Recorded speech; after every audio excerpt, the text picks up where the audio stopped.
Welcome to the Level Up Artist Podcast. We are your hosts, Adriana M.A. and Jackie Sanders. We are two art professionals sharing forward the advice and business lessons we have learned along our creative journeys. We talk to artists, leaders, and art professionals to demystify the creative process and discover new ways to succeed as a career-minded artist. If you find value in these conversations, please go ahead and subscribe. This will help other creatives like you find our podcast, and you'll be notified when we drop a new episode every Tuesday. On today's podcast, we're excited to welcome Pepe Caudillo.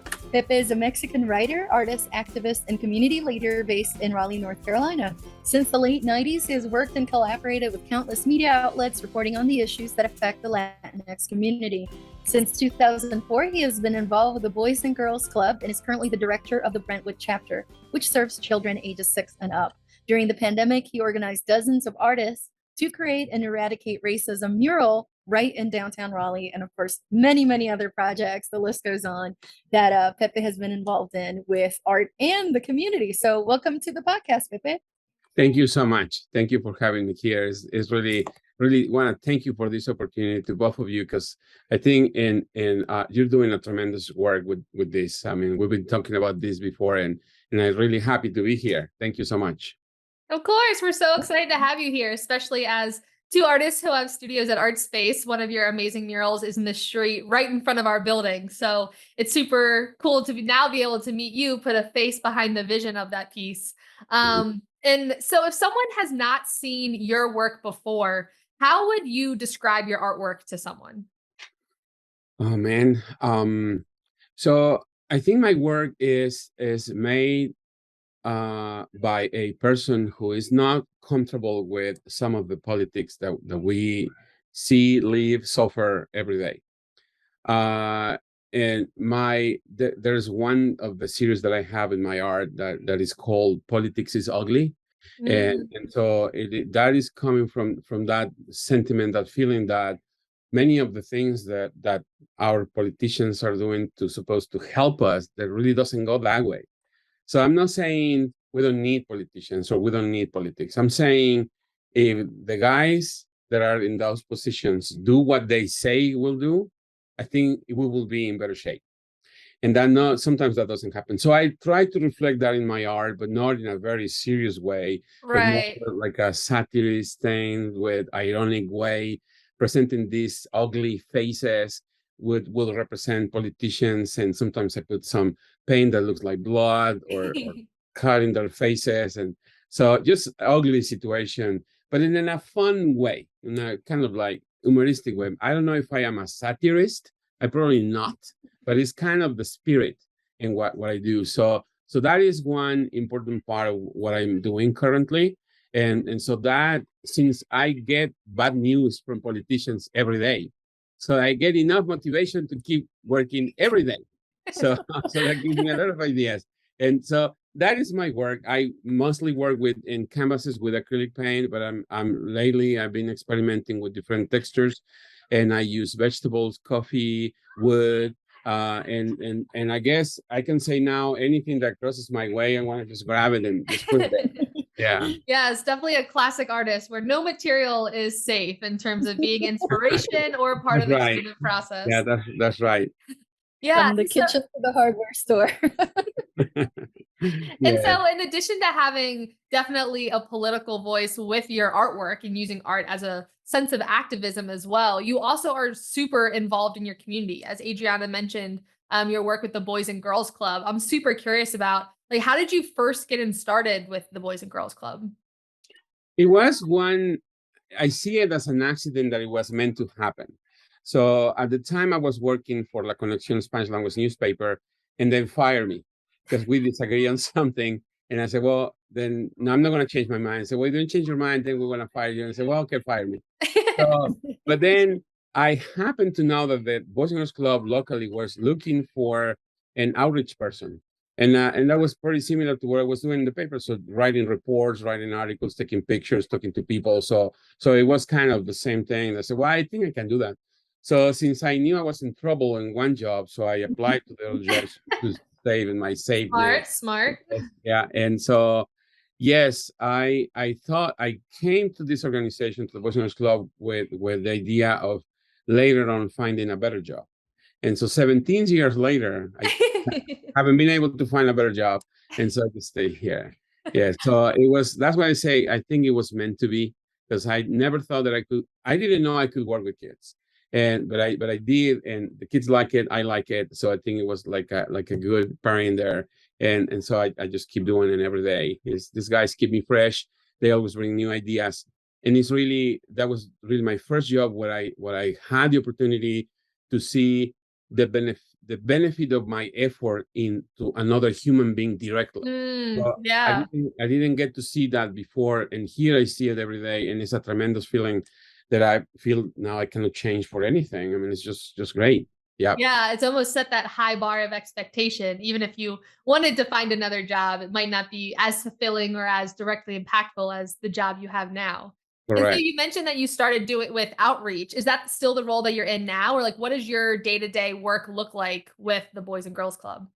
I am, as Adriana mentioned, I am the director of the Brentwood chapter. So we have 7 clubs in Wake County, 5 in Raleigh, 1 in Wake Forest, 1 in Zebulon. So out of the 5 in Raleigh, this is one of them, and I'm basically a manager. So I make sure that everything that everybody needs is here in place and it works properly.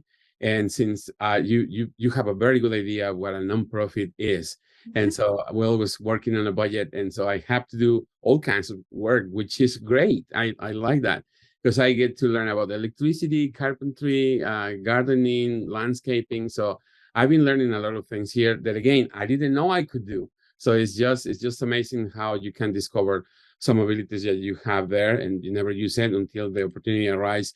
And that is what that has happened to me. And at the same time, is another reason for me to keep doing this job. It's really interesting. I mean, I come and open the door in the summer at 7:30 in the morning. I never know exactly what is going to happen. Right. Yeah. And it's just great. So I am the director now. I used to be the average person. Yeah. That's awesome, especially Yeah. as a creative mind yourself, like you were saying, constantly being surrounded by that young energy and that creativity of constantly learning new skills. You're inevitably going to pick up on those things too. Yeah.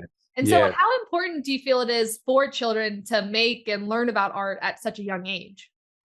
Well, it is super important. It is. I don't even know what words to use here, but it's tremendously important. Mhm. Because first, if we are people who believe in changing the world, the best way to do it is to go with the kids and Yeah. educate them, giving them resources, trying to set their minds in the right direction, providing the tools that they need to be successful. And art, as you well know, is a very important tool that will help them through their lives in many things that they don't even know. Yeah. So I am excited also to have that opportunity here, because we do education, we do leadership, we do health and life skills, but is one of the 5 core areas of the Boys and Girls Club. And as you can imagine, I work really hard on that one, because I want to make sure that all my kids have access to art, whether they like it or not. I mean, the first time they have to do it. If I see that it's not really for them, that's fine. But at least I want them to try once. And so I open that window for them, and I just feel honored that I have that opportunity. Absolutely. Yeah. I feel like, especially in any levels of education, but especially through organizations like the Boys and Girls Club, where they can build that community with each other and with other creatives like yourself, of really having that open space to learn new ideas, learn new skills. And then you never know how that's going to have a ripple Yeah, effect into the rest of their yeah, life. So yeah. amazing. Yeah. Yes.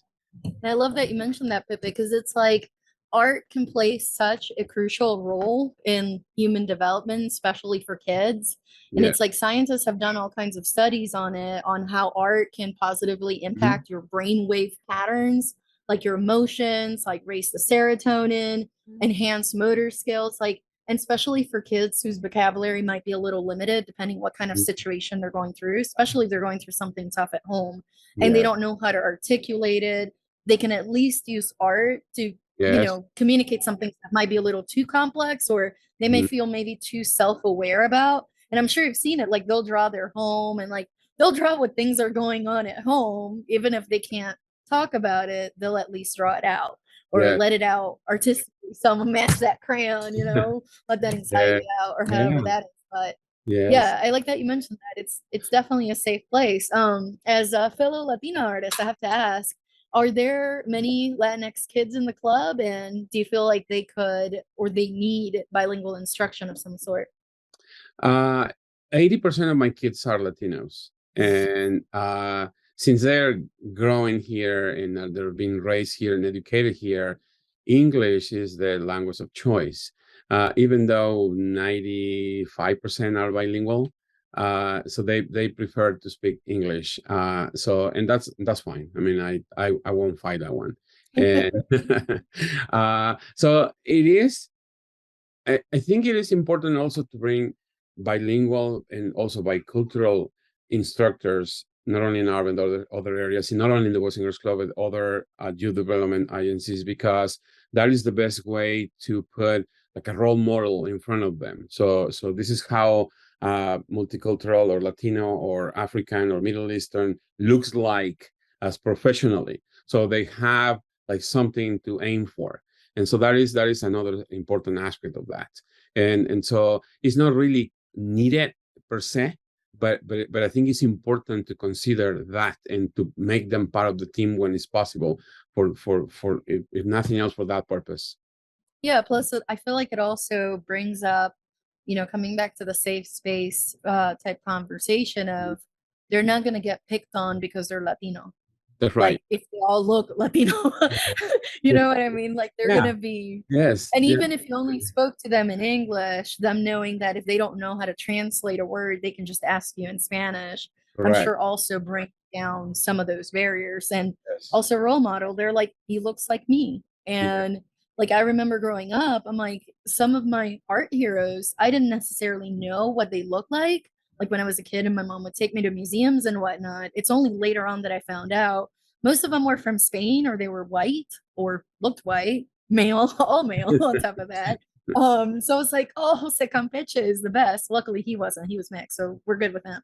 But it was like I did not see myself represented in the arts, nor did I know other artists that looked like me that even attempted to be successful as artists in any way, shape, or form, Yeah. other than my art teachers in high school, which at least I'm glad I had Latina, art teachers in school. Yeah. But yeah, I'm glad you mentioned that because I feel like that's really important. It's that sense of representation, and you don't even know it's possible for you unless you see someone that you can identify with, and looks like you. We're just gonna go with that. But Yeah. moving on to like some of the work that you've done with other, institutions and whatnot. I know you've worked with art institutions, you've worked with some nonprofits over the years. When you're considering, you're like, okay, I want to continue giving back to my community. How do you determine which one to approach? Like, or what kind of research, briefly, right? But what kind of things are you looking for before you even choose to work with them? Well, it comes and goes in different ways. Every organization is different. Every situation is different. We might need to collaborate, or simply finding somebody who can help us depending on what we need, what we're looking for. I mentioned earlier that some of the core areas that we have here are related to art, education, health and life skills, sports, and leadership. So when the leadership programs come, so we look for police officers maybe or other professionals, and so we would try to kind of pair our needs with whatever agencies are available. Now, in terms of who can actually come and work with the kids, in general, I would say any organization, any professional organization, any well set established business will be able to come if they go through the process that any volunteer will go. I mean, thinking in terms of safety, so they need to we need to check background, they need to do orientation, that kind of stuff if they're going to be working directly with kids.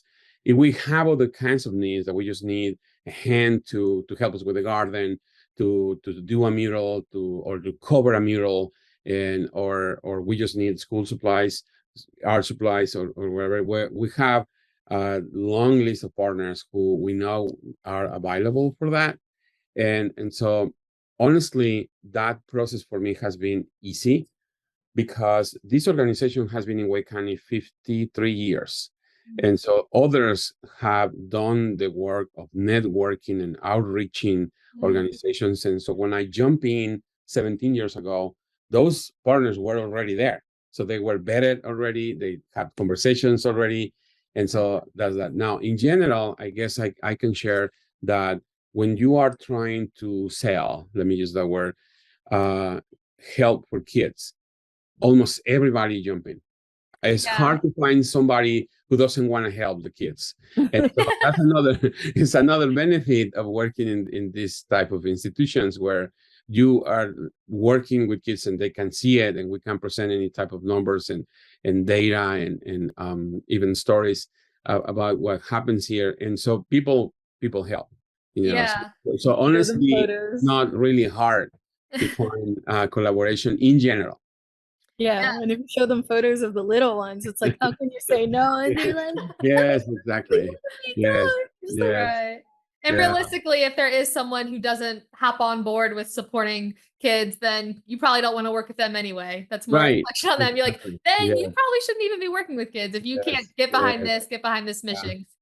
That makes a lot of sense, though, especially as you going in and really already having those roles established, those relationships, and being part of an organization like the Girls and Boys Club that has such an amazing reputation.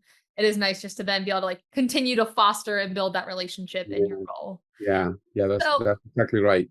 Yeah. And so of course you're also an artist as well. So how do you feel like your role and impact is as an artist who currently serves in other organizations? I know you're on a board member for other organizations. So how do you feel like your role as an artist plays in those situations? Well, you know, I want to say I'm fairly new in the world art locally. So I started my own 4 years ago. And the first 2 years, I literally just me and my art. I didn't talk to anybody. I didn't mess with anything, no investigation. I was just kind of knowing another part of myself with me alone. And the first 2 years, it was more investigation, trial and error, and that kind of stuff. And see how far I can go with this. And since I like it, well, I just 40 years later, I still doing it. Now, well, I cannot tell you much about what I have done, but what I would like to do. And it seems like it's going in the right direction. And many of the things that personally and a group of friends are like talking about and already planning, I think it's going to happen. So we want to, I don't know, start a group of artists. And so this group is going to be created with the vision of bringing artists together in general. And so because we, as a group of Latino artists, we're gonna be seen as another artist. We don't want to be labeled, and we don't want to be put in this area or in this box, right? So we want to be artists all year long, not only during Hispanic Heritage Month. Thank you. So we wanna talk more about these things, and we want to express why do we need as a Latino artist? What are we looking for? What are our goals? So we want to open venues on that, and we'll do. We don't know exactly how that is going to happen, but we know we want to open our mouths, and so whatever that is, and whoever want to listen, and if there are some important elements of the community that are not listening, so we're gonna get creative and we're gonna make them listen.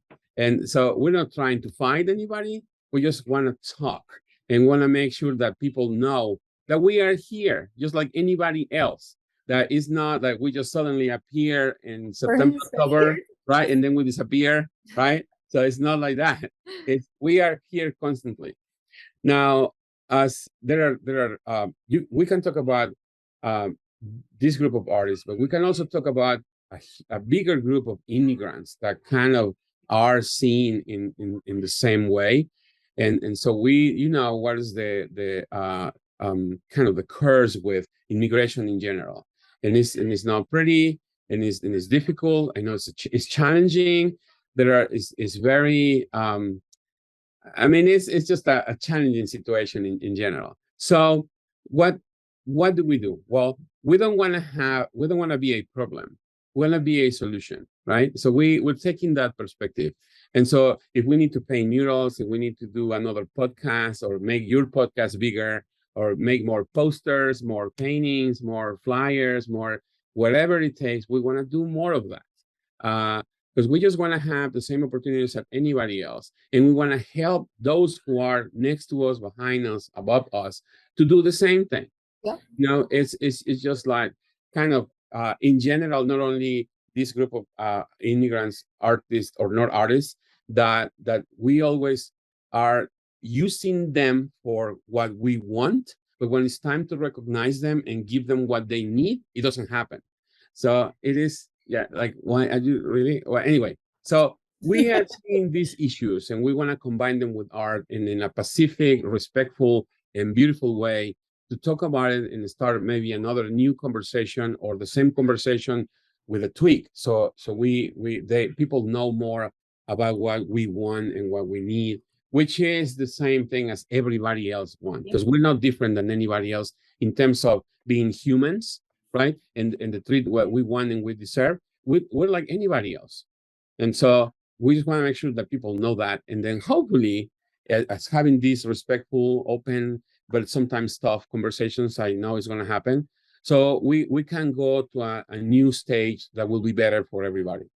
So that's what we have in mind. And so it's 6 of us starting with this. We're trying to set our basics first, and then once that is ready, then we can grow. And at some point, I guess we would love you to be part of this too at some point. So you want to hear more about this in the near future. That's awesome, Pepe. My mind goes to a podcast episode we did not that long ago with Susi Silver, who's also in our building, and her specialty is diversity, inclusion, and equity, or diversity, equity, and inclusion, DEI. There we go. Yeah. That's what she does for a living. And she talks about, like, if she gets accepted into a show, she actually asks the person doing the show what the statistics look like. Like, how many diverse people do you have? Do you have any queer people like in there? Do you have Latinos? Do you have like what do you have? Not just one group.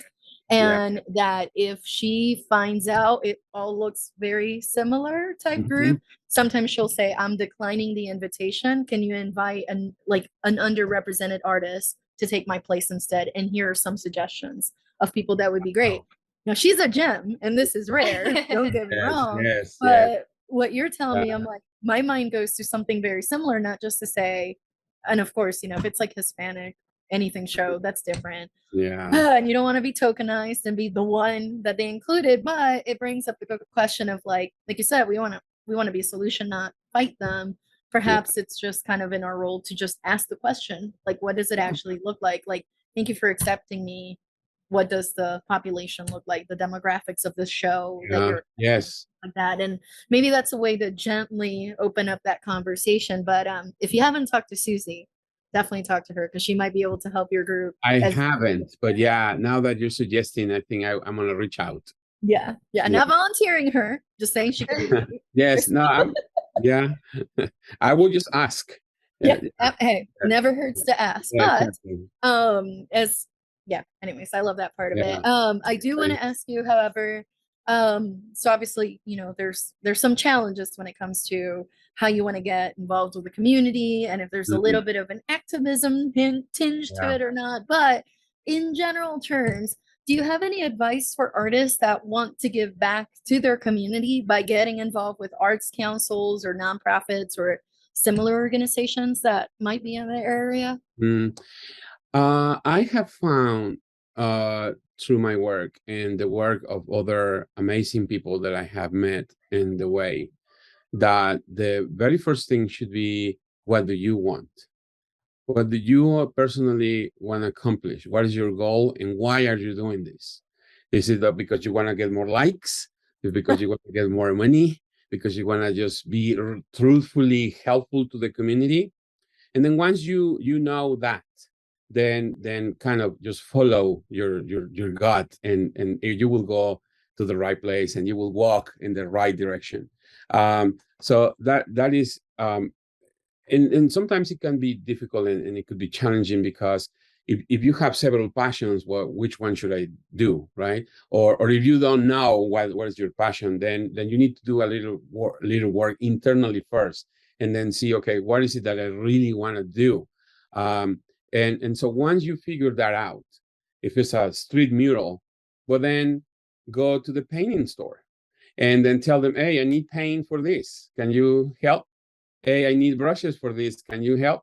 Well, you cannot help. Who can help? So who is your provider? So, and then go and follow the ladder and until you reach the guy who will say yes. And so I will lay that out, that basic level, because I really don't like complicated things. And so that will be my advice. So find out what is it that you want to accomplish, and just go directly to the ones who can provide you with whatever it is that you need. You want to clean the streets? All right, just get a dustpan or a pair of gloves, trash can, and pick up the trash. So obviously you will do that at the level that you are visioning, right? If it's the city, so 2 hands is not enough. So you're gonna need thousands or no, tens of thousands of hands for that. So yeah, that's my advice. I have been in many groups and several boards, and normally the first sessions are the very basics. Where is the restroom?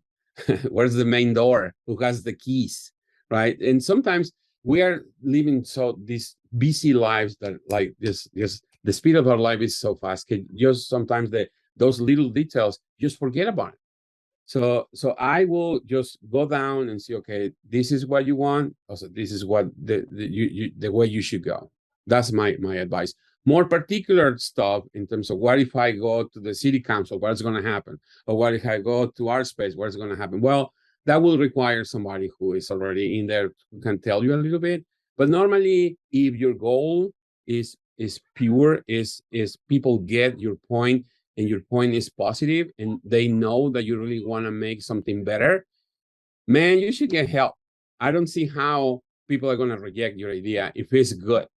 So that is another thing to keep in mind when you're trying to find out what is it that you want to accomplish.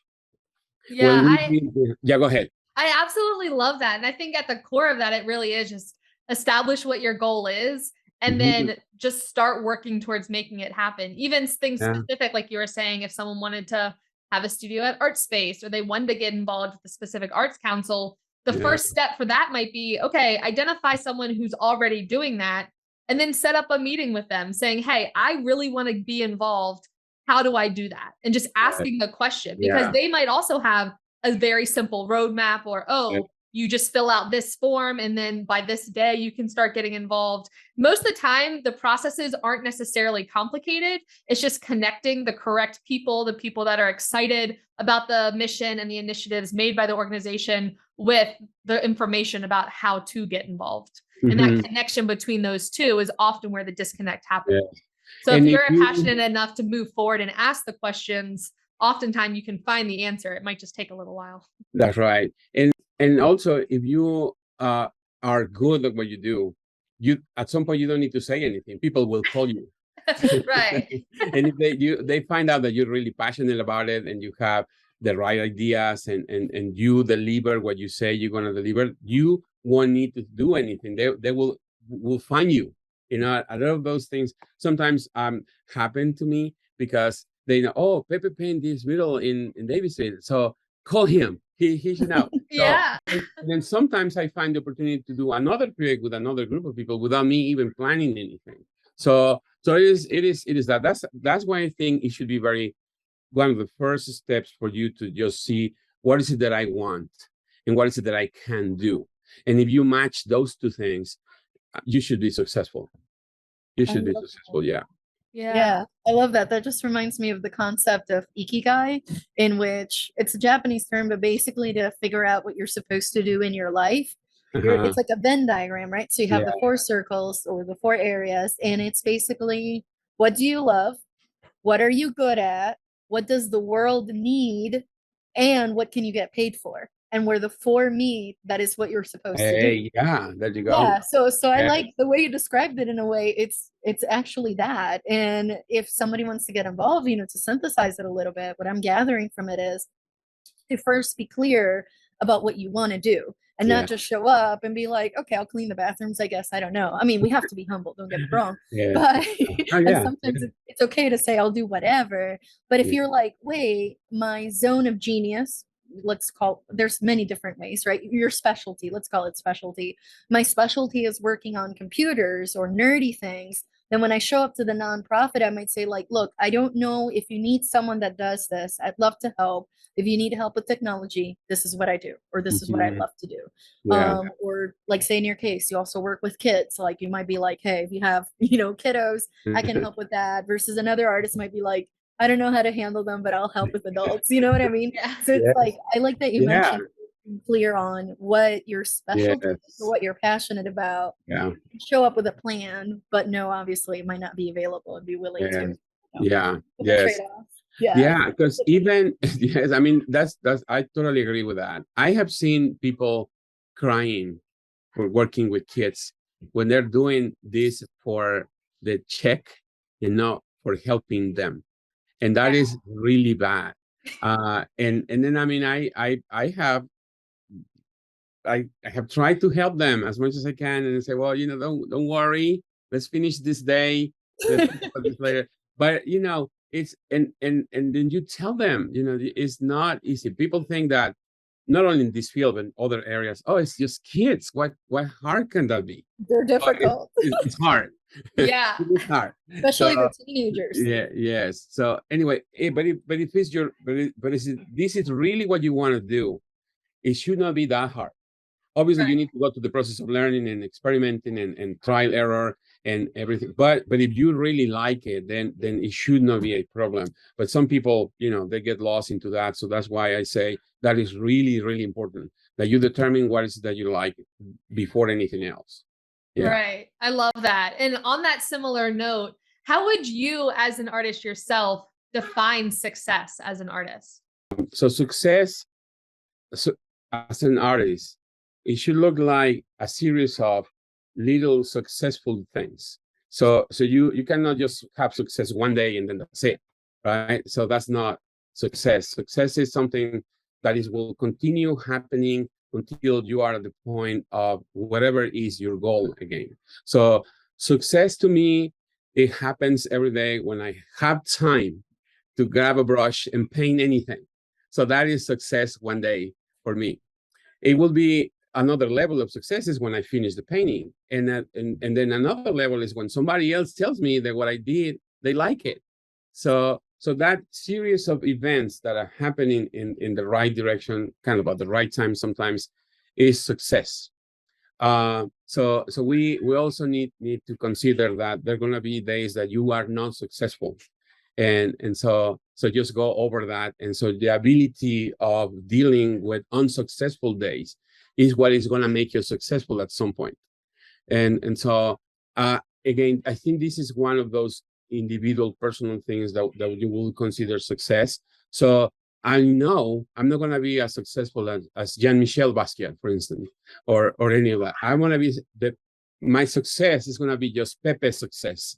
And so what is it that it looks like to me? To be very honest to you and your audience, I still don't know what is going to be success yet. I just want to, for now, I just want to have fun and just do the best to help me and others, and in the area of art and area and social justice, and try to let people know that politics sometimes is ugly, right? And so that's what and if I can accomplish those little things every day, that will be a successful day for me. And if in a year I have 200 successful days, that will be a successful year for me. Yeah. And in my mind, it comes to another one that you didn't mention, but it has to be mentioned. How many kids' lives you impact and what difference you're making in their lives. I mean, Oh, that's a big, big success. Like how many of those yeah, kids, you never know, 10, 15 yeah, years down the road, they're artists too. yeah. And they're Well, like, I remember Mr. Pepe, and like he taught me this and said it was okay for me yes, to paint. And it yeah, took me a long time. And I went to like corporate America and then remembered my classes with yes, Mr. Pepe. And now I'm an artist too. Like, you know what I yes, mean? Like yes. I guess, I mean, it's harder to measure because Oh, some of it, yeah, like it'll pay off in the future, not now. And you may not even find out about yes, it. But I yeah, figure like all those kids' lives that you have positively impacted, I mean, even if you're having a crabby day, just knowing you're helping them, Yes, that yes, has, you know, that, yeah, yeah, it's an yes, it emotional does. feel. It does. And I don't wanna like reply to that with just a cold number, but I wanna say that um I have registered in this club almost 4,000 kids in my in my 15 years as club director, and I have seen them all because I am the one who puts the information in the computer. I don't have an assistant, so I do those things. And Wow. so I don't know. I want to say that if I will be really happy. Well, I've seen kids coming back once they graduate from college and they have their first job to come and thank the club and me for what we did before, even if we have a bad situation. So you can imagine how I feel when I hear that. It's just Yeah. it's just Uh, another, yeah, it's just another level of success. That is just you need to be in that situation to really understand how did that can impact you too. Yeah. So um so yeah, I just was thinking about art, but yeah, in terms of my kids, oh yeah, I'm tremendously lucky to be in this position and be able to help them every single day. Yeah, that's great. Oh, Yeah, I thank you love for that. mentioning that, Adriana.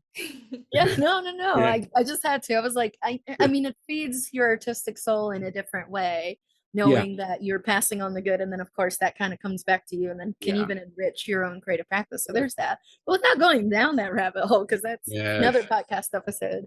I do want to ask you, what is one piece of advice that you wish you had heard before you got started on your creative journey or anything art related?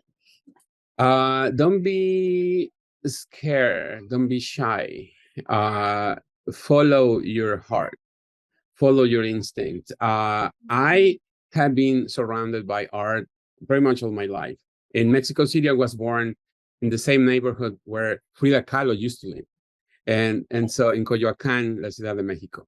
So my mom, my dad, they like art. They were not like super big artists or anything. My dad used to be able to draw. He was a good drawer and he did some things.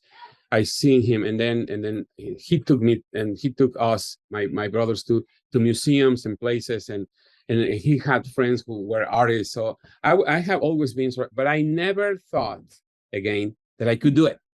I like it and enjoy it. I try things with pencils and pens, and I like some of the results that I got, but I was like, no, this is too bad. I should not do this. I should not try this. And so I about 4 years ago, I discovered in YouTube this video of Jean-Michel Basquiat, and he was talking about that he was very young. He said that he will be famous and he will be a great artist. So he believed in himself since he was very young, and that was something that I didn't have. And then I started looking at basket paints, and I was like, well, I think I can do something similar. It's not gonna be the same, but I can move the hand like this, and I can use colors randomly and improvise things. I think I can do it. So he gave me confidence in his words. And if I have heard that when I was 18, I'm pretty sure today I would be in another situation.